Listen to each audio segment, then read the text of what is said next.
that's M to the third power for the viola by Nunez.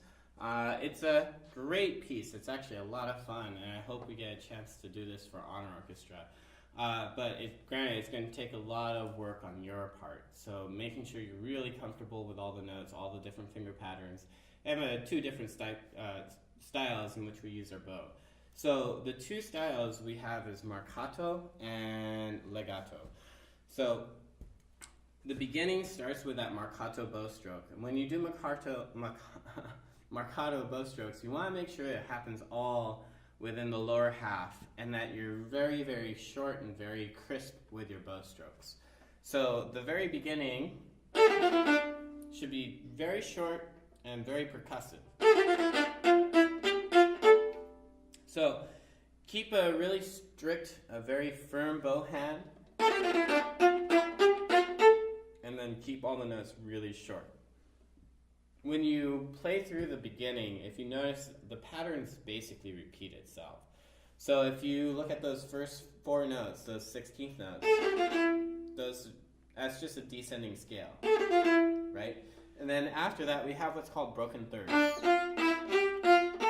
Broken thirds are whenever you start with a note and you skip up the third, come down one, skip up a third, come down one, skip up a third, and come back down. Those broken thirds, they're really good for practicing and getting your fingers in the right place. So you can practice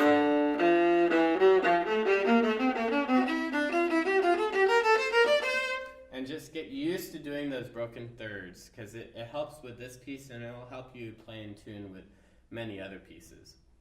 But basically we have that descending scale, broken third, and then you do it again. And then we do it a different inversion.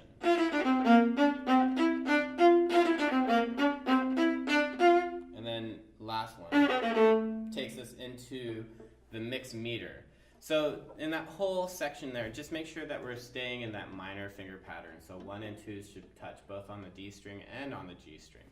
Now when we get to the 3/8 bar in measure 9, this is where we get the mixed meter feels. So the 3/8 bar should really just count each individual eighth note. So in the 2/4 bar, we're counting quarter notes. 1, 2, 1, 2.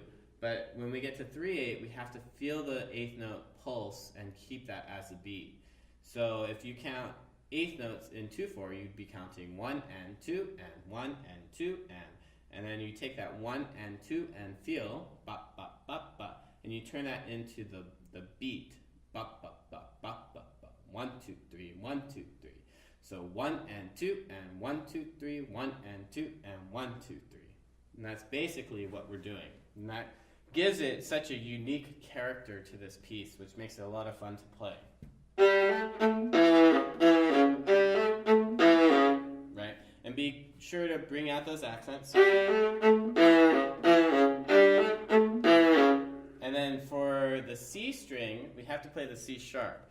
So it's going to be a high 2 for the E, low 1 for the C sharp. Right? Be very careful about how you're getting those fingers to stretch, and that you're getting your E high enough and your C sharp low enough. And then basically 13 is the same thing as the beginning.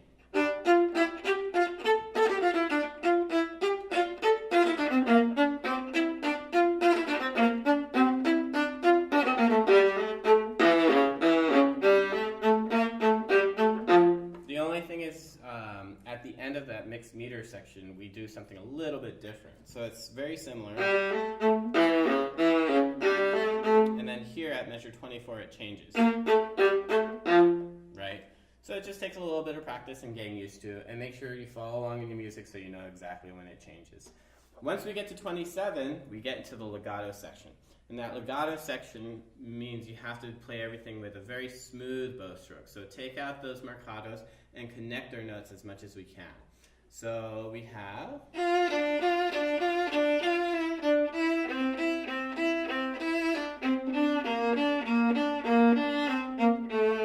Right? So as smooth and connected as we can. And then we also have the accents.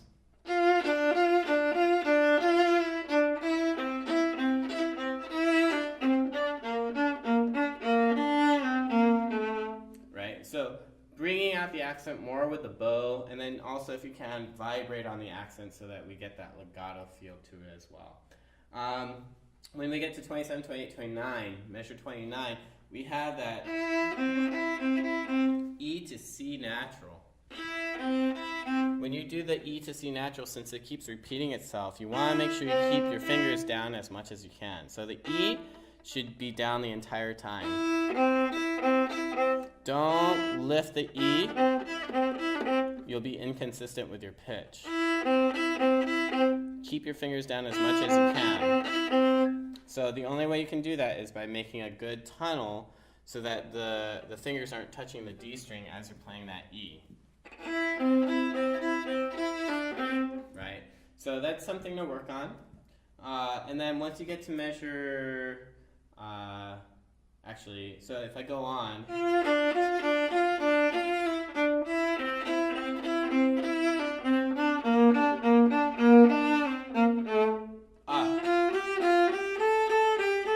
I probably should have marked that in your parts, but we need to make sure that this is an up bow here. Feel that go up.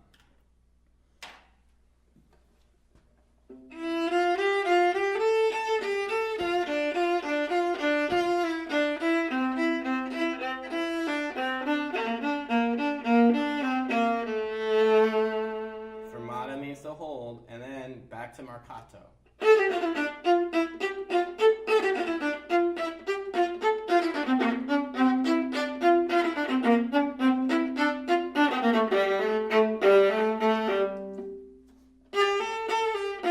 Now, so here we have that mixed meter feel. 1, 2, 3, 1 and 2 and 1, 2, 3, 1 and 2 and 1, right? But we actually don't play on the second 3/8 bar. So you feel 1, 2, 3, 1, 2, 1, 2, 3, 1, 2, 1, 2, 1, 2. So counting is really crucial in this. So make sure you feel that 3/8. 1, 2, 3. 1, 2, 3. 2, 1, 2. 2, 1, 2, 1.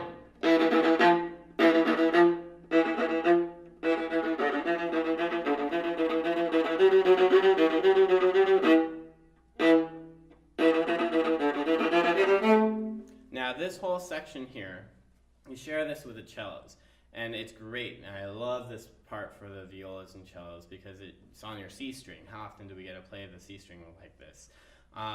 But when you play this, you want to make sure you feel really comfortable with all the notes and all the doubles.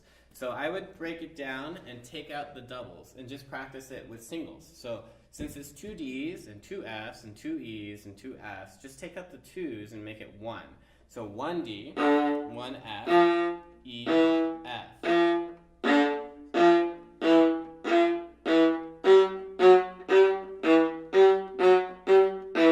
And then get really, really comfortable doing that finger pattern.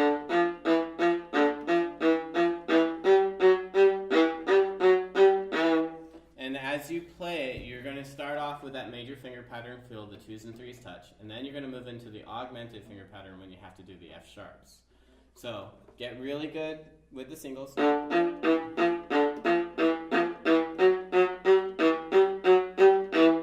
And then after that, you want to make sure you start adding in doubles. But I would add in doubles with a rest in between each. So you feel a pause.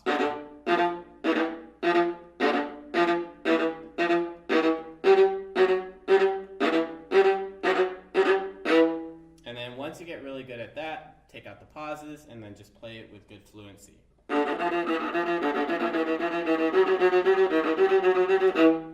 And then when you get to the 3/8, make sure you're counting. So it's 1, 2, 3, 1, 2, 3, 1, 2, 3, right? And then you can do more with that crescendo. And then same thing again. 1, 2, 3, 1, 2, 3, 1, 2, 3, 1.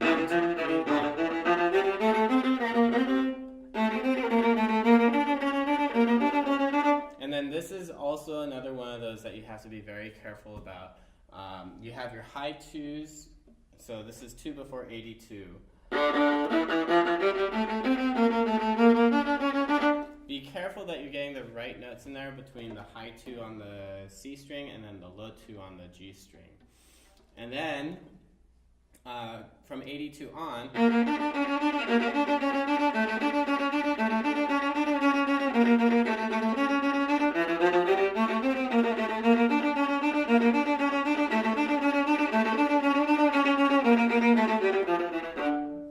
so that whole little section, of course, break it down and just do your singles. So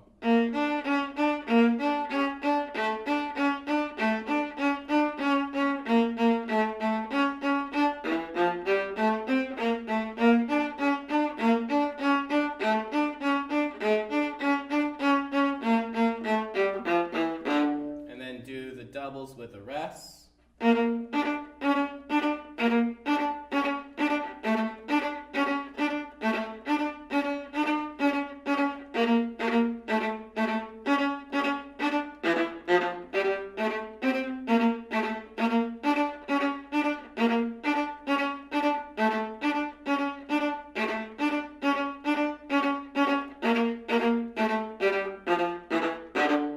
And then do the whole thing without stopping. And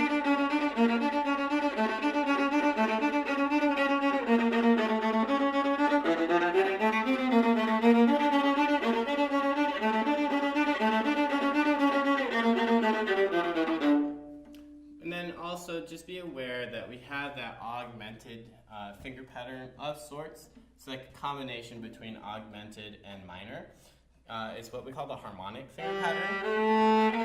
It's where we have an harmonic or an augmented second between the B flat and the C sharp.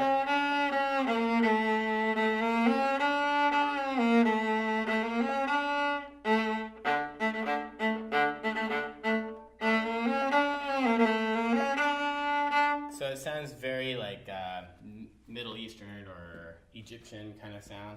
So, like Aladdin. So you can practice getting that low 2 and the high 3 up there, right? So it's really important because it's just the violas and cellos that play that. So you want to make sure you're really accurate about your notes. And then when we get to measure 98, it's like what we did before.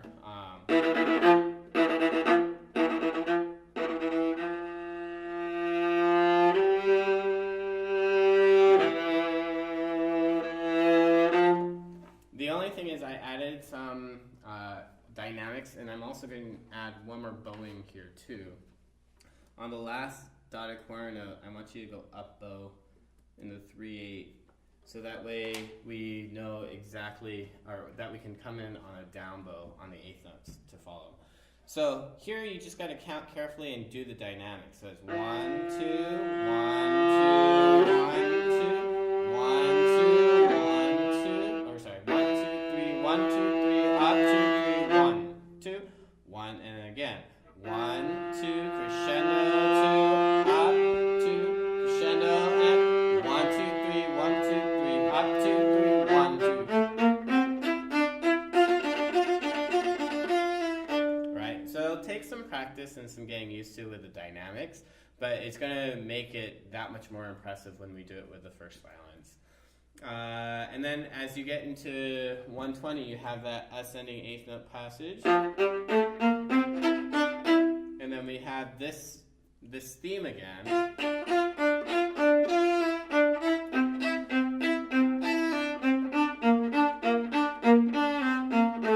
Which is the same theme that we had in the legato section on the first page. But now we're doing it with doubles. So now add in the doubles.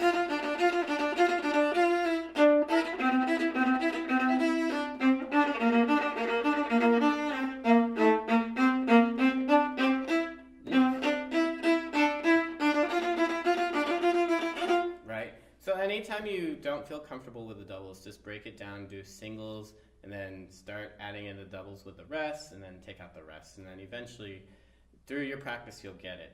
130, we have that little motive. Do it 4 times.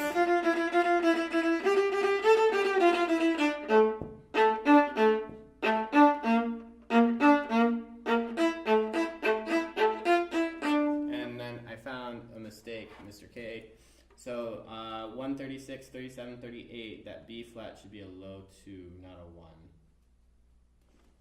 1. So be careful about those things.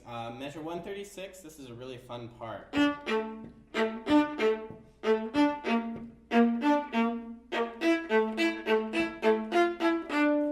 You share it with the cellos, and it's fun how it plays with the bass line, and then also how it fits in with the melody with the violins. So make sure you feel that rest. Rest. Rest. Rest. Go.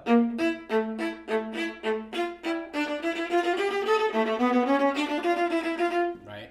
And then, again, we have the ascending scale. Practice it with singles.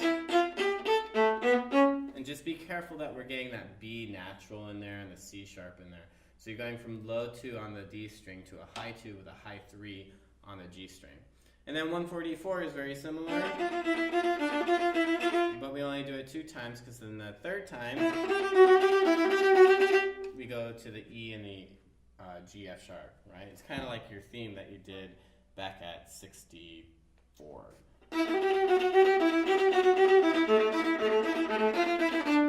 Now, when you get to 146, 47, 48, you have an E to an A. When you play that, keep your first finger down on the G string and the D string at the same time. That way, you don't have to worry about moving the first finger. Just set it on both strings, right in the middle. And then that way, you won't slow down and you can keep your tempo, right?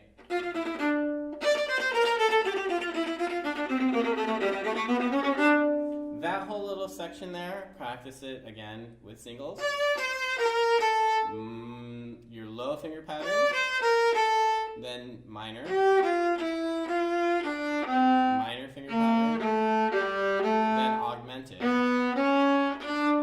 right? And then do it with the doubles.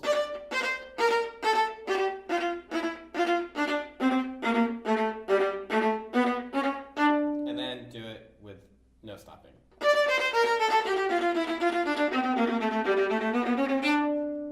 And then for the last 4 or 3 bars, start soft. And then if you can, I would suggest that you go to 3rd position and play the last 5 notes on the G string in 3rd position with your 2nd finger with the open D. So it'll be extra loud. And then that's pretty much it for M to the 3rd power. It is really a lot of fun to play. I'm sure you guys will enjoy it, but it's going to take a lot of hard work on your end. So you got to make sure you find some time to practice it, break it into small chunks, work it through, and then keep practicing. Don't just do it once. You got to really feel comfortable with this stuff so that we have a good and effective first rehearsal. I wish you guys good luck and happy practicing.